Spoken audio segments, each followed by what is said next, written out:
Jujur aja, kompos ini tuh mirip banget sama yang dijual di toko online yang harganya itu bisa 50-60 ribu. Sementara kalau misalnya teman-teman bikin sendiri di rumah, itu paling modal kohe kambing aja. Hanya saja kita perlu menunggu waktu sampai kompos ini benar-benar bisa digunakan. Nah, salah satu bahan dari kompos ini adalah batang pisang. Dikutip dari laman Saibay Kementerian Pertanian Republik Indonesia, batang pisang adalah limbah pertanian yang sangat potensial dan jumlahnya sangat melimpah. Dan bisa kalian lihat sendiri kandungan batang pisang dalam bentuk kompos antara lain sebagai berikut. Menurut resep yang saya dapat, kalau bisa pakai batang pisang yang belum pernah berbuah, karena batang pisang yang belum pernah berbuah itu biasanya nutrisinya masih bagus. Tapi kalau kalian misalnya nggak punya batang pisang yang belum berbuah, boleh aja sih pakai batang pisang yang udah pernah berbuah, ya daripada jadi limbah, mending dijadikan kompos. Bahan berikutnya juga mudah dicari ya, ini adalah semak ataupun rumput-rumput liar yang ada di sekitar rumah kalian, boleh itu ambil di pinggir jalan juga boleh, terserah. Kalau bisa yang daunnya cepat layu atau yang agak lembut, itu katanya unsur nitrogennya lebih tinggi. Seperti yang kita tahu, dedaunan berwarna hijau itu biasanya mengandung banyak nitrogen. Selain nitrogen, rumput liar juga mengandung fosfor dan juga kalium. Dan kalau teman-teman di rumah ada yang tanya, nitrogen itu fungsinya apa sih? Nitrogen itu fungsinya untuk pertumbuhan tanaman itu sendiri. Misalnya tanaman-tanaman yang masih kecil atau masih masa vegetatif itu sangat baik diberikan pupuk yang tinggi nitrogen. Dan ini adalah contoh cabai dalam masa vegetatif. Nah, kalau ini adalah cabai yang sedang dalam masa generatif, yaitu berbunga dan berbuah. Sebelum lanjut, saya mau ngasih lihat beberapa tanaman yang udah saya aplikasikan dengan kompos ini. Ini adalah beberapa tanaman jambu, cabai-cabai juga. Intinya sayur-sayuran di rumah saya itu semuanya pakai media ini ataupun pupuk ini. Setelah kedua bahan kita kumpulkan, selanjutnya adalah mencacah batang pisang. Untuk proses ini memang memakan waktu yang agak lama ya. Tapi kalau misalnya kalian punya alat cacah ataupun cara lain yang lebih cepat dalam mencacah batang pisang juga boleh dilakukan. Kalau saya masih pakai parang seperti ini, ya tinggal dinikmati aja prosesnya.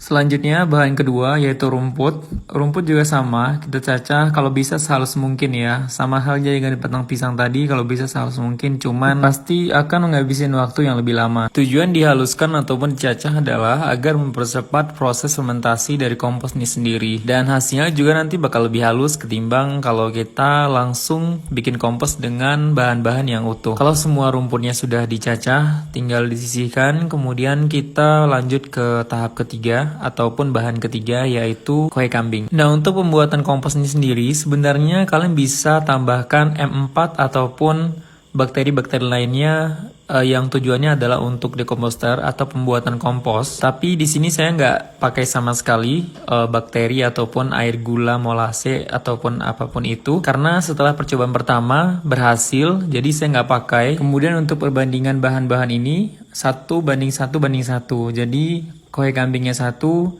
cacahan batang pisangnya 1, dan cacahan rumputnya 1. Oke, maksudnya gini, kalau teman-teman yang nggak ngerti, itu bisa gunakan takaran ember yang 5 liter. Nah, tinggal disamakan aja takarannya, jadi kohe kambingnya 1 ember itu, rumputnya 1 ember itu, dan batang pisangnya juga seember itu. Oke, semuanya udah paham ya. Jika semua udah tercampur rata, tinggal kita masukkan dalam plastik. Boleh juga pakai kompos bag yang ada dijual di toko online. Pakai goni, pakai drum bekas juga bisa. Kemudian pakai ember juga bisa. Tapi kalau misalnya pakai ember ataupun pakai drum bekas, itu kalau bisa bawahnya dilubangin, karena nanti dia bakal mengeluarkan cairan. Kalau misalnya cairan itu nggak dikeluarin, biasanya dia berair dan prosesnya juga makin lama. Begitu ya. Kalau misalnya salah, boleh teman-teman ralat di komen ya. Karena saya pakai plastik, jadi saya gunakan plastik double seperti ini, karena sebaiknya memang terhindar dari cahaya matahari. Jadi saya udah upayakan untuk tidak terkena matahari secara langsung ataupun lebih banyak. Jadi saya pakai plastik double seperti ini. Kemudian untuk posisinya, saya sendiri itu letaknya di bawah rak bunga, karena memang nggak ada punya gudang ataupun tempat yang lebih tertutup lagi daripada ini. Dan ini dia hasil kompos dari batang pisang, rumput, dan kohe kambing yang sudah kita fermentasi selama 3 minggu sampai 1 bulan. Kalau misalnya lebih dari 1 bulan, juga lebih baik, dan memang lebih baik, lebih lama lebih baik biasanya. Dia lebih hancur, kemudian lebih hitam juga warnanya. Serangga-serangga yang ada di tanah biasanya udah nggak terlalu banyak lagi. Tapi kalau cacing biasanya saya nggak tahu asalnya dari mana, mungkin dari tai kambing ya. Mungkin karena dari saya letak di tanah langsung, jadi ada cacing yang masuk ke situ. Proses berikutnya adalah penjemuran kompos. Tujuan dijemur biar nanti pas proses pengayakan itu dia lebih halus dan lebih hancur.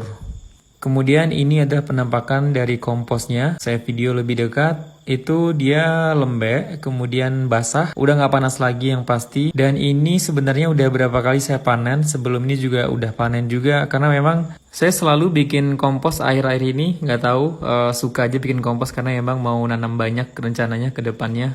Nah ini adalah tahap terakhir, yaitu pengayakan dari kompos ini sendiri yang udah kering. Jadi prosesnya lumayan lama dan bikin tangan kalian pegel. Kalian bisa gunakan cara lain, entah itu pakai kawat. Tapi di sini saya cuma punya jaring seperti ini. Kebetulan juga ada lebihan dari pagar bunga kemarin. Intinya pakai apa yang ada di sekitar kalian. Dan ini dia setelah diayak, itu bener-bener halus teman-teman. Ini mirip banget sama kokopit, mirip sama tangkos sawit yang sering saya gunakan untuk media keladi. Yang jelas ini bisa langsung masukkan ke media.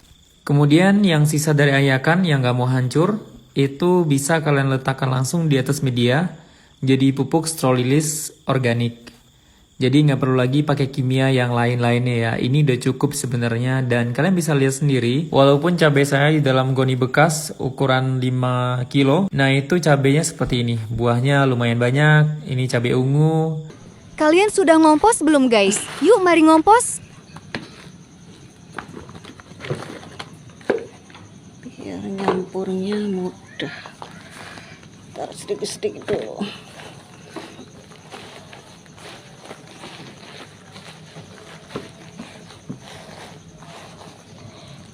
Oke.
Oke.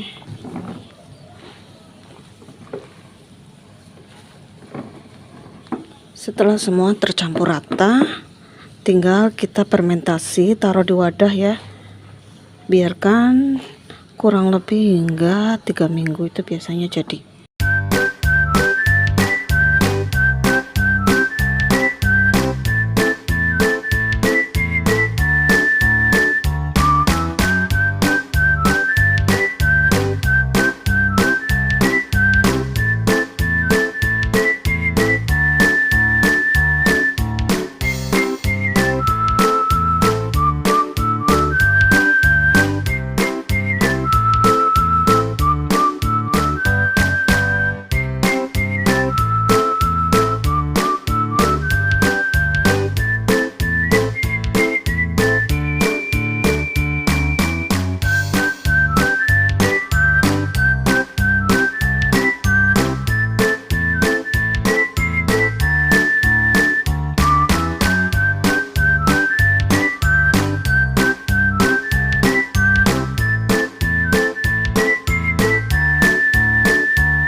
di sini ya teman. Sini. Biarkan hingga kurang lebih 3 minggu sampai 1 bulan ya teman. Oke.